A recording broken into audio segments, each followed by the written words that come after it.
Assalamualaikum warahmatullahi wabarakatuh. Halo semuanya, perkenalkan nama saya Maudy Mursain Madani dengan jurusan Psikologi Pendidikan dan Bimbingan, Prodi Bimbingan dan Konseling Universitas Negeri Makassar. Teori dan teknik pendekatan psikoanalisis. Hakikat manusia dalam pandangan psikoanalisis yaitu pandangan mengenai sikap manusia dari aliran Freud yang dijelaskan Gerald bahwa sifatnya sudah ditentukan oleh kekuatan yang tidak rasional. Motivasi, kesadaran, dan dorongan biologis serta insting sebagaimana pada aspek-aspek ini berupa selama tahap-tahap psikoseksual.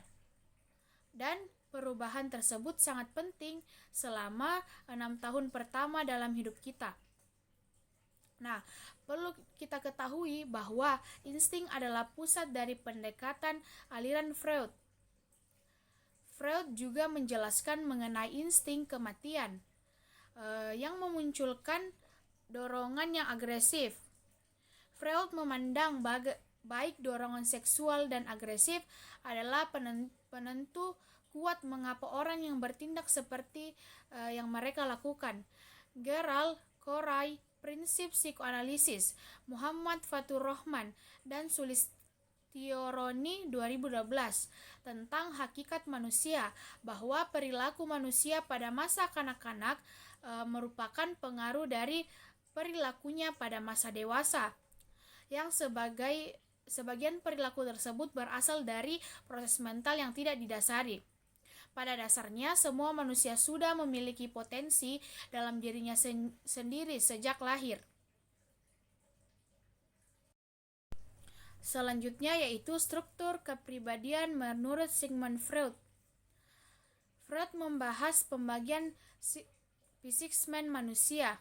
Id terletak di dalam bagian tidak sadar yang merupakan reservoir pulsi dari menjadi sumber energi psikis. Ego 5 terletak di antara alam sadar dan tidak sadar yang berfungsi sebagai penengahan yang mendamaikan tuntunan pulsi dan larangan superego. Freud mengibaratkan id sebagai raja atau ratu, ego sebagai perdana menteri, dan superego sebagai pendeta tertinggi. Id berlaku seperti penguasa absolut, harus dihormati, manja, sewenang-wenang, dan mementingkan diri sendiri. Apa yang diinginkannya harus segera terlaksana.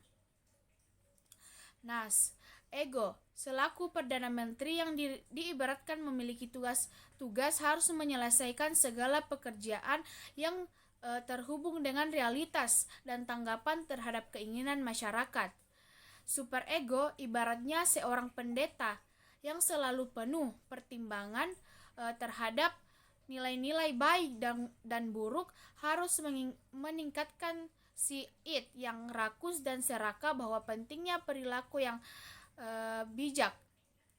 Ego terperangkap di antara dua kekuatan yang bertentangan dan dijaga serta patuh pada prinsip realitas dengan mencoba memenuhi kesenangan individu yang dibatasi oleh realitas.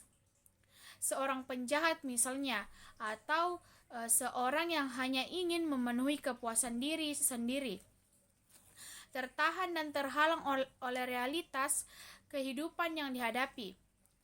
Demikian pula dengan adanya individu yang memiliki impuls seksual dan agresivitas yang tinggi. Misalnya, tentu saja nafsu-nafsu tersebut tidak terpuaskan tanpa pengawasan. Superego.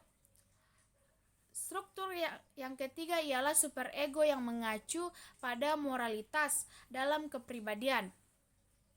Superego sama halnya dengan hati nurani yang mengenali nilai-nilai baik dan buruk. Sebagaimana id, superego tidak mempertimbangkan realitas karena tidak bergumul dengan hal-hal realistik, kecuali ketika impuls seksual dan agresivitas id dapat terpuaskan dalam pertimbangan moral. Struktur kepribadian. Manusia dimotivasi oleh adanya dorongan utama, yaitu mengatasi perasaan inferior dan menjadi superior. Inferioritas berarti merasa lemah dan tidak memiliki keterampilan untuk menghadapi tugas atau keadaan yang harus diselesaikan. Mengenai perasaan inferioritas, Adler mengemukakan dua sumber inferioritas, yaitu inferioritas fisik dan inferioritas psikologis. Yang pertama yaitu inferioritas fisik adalah rasa tidak lengkap oleh adanya kekurangan dalam tubuh. Ada inferioritas dalam tubuh dan kompensasi berlebihan. Yang kedua yaitu inferioritas psikologis, yaitu perasaan-perasaan inferioritas yang bersumber pada rasa tidak lengkap atau tidak sempurna dalam setiap bidang kehidupan. Selanjutnya, prinsip-prinsip teori psikologi individual Adler. Ada 7 prinsip yang terkandung dari teori psikologi individual Adler, yaitu prinsip rasa rendah diri. Adler meyakini bahwa manusia dilahirkan dan disertai dengan perasaan rendah diri. Seketika individu menyadari eksistensialnya, ia merasa rendah diri akan peranannya dalam lingkungan. Yang kedua, prinsip rasa rendah diri. Memandang prinsip superior terpisah dari prinsip inferior sesungguhnya keliru. Justru kedua prinsip ini terjalin erat dan bersifat komplementer. Namun karena sebagian prinsip kedua istilah ini berbeda, maka pembahasannya pun dibedakan. Walaupun dalam operasionalnya tak dapat dipisahkan. Yang ketiga itu prinsip gaya hidup. Nah, usaha individu untuk menciptakan superioritasnya atau kesempurnaan yang diharapkan memerlukan cara tertentu. Adler menyebutkan hal ini sebagai gaya hidup. Selanjutnya yaitu prinsip diri kreatif. Diri yang kreatif adalah faktor yang sangat penting dalam kepribadian individu. Sebab hal ini dipandang sebagai penggerak utama, sebab pertama bagi semua tingkah laku. Selanjutnya prinsip diri yang sadar, yaitu kesadaran menurut Adler adalah inti kepribadian individu. Meskipun tidak secara eksplisit, Adler mengatakan bahwa ia yakin akan kesadaran, namun secara eksplisit terkandung dalam setiap karyanya. Adler merasa bahwa manusia menyadari segala hal yang dilakukannya setiap hari dan ia dapat menilainya sendiri. Selanjutnya, pokok-pokok teori konseling eksistensial, yaitu pandangan tentang sifat dasar manusia. Menurut Eko Darminto 2007, para ahli dan praktisi memandang manusia sebagai ciptaan yang sulit untuk dimengerti. Meskipun demikian, para eksistensial mengemukakan keyakinannya tentang sifat dasar manusia dalam istilah kondisi manusia, human, yang meliputi pokok-pokok ajaran sebagai berikut. Yang pertama, manusia tak bisa menghindari ketiadaan atau kematian. Yang kedua, sendirian atau teralienasi. 3, tak berdaya. 4, rasa cemas dan rasa bersalah.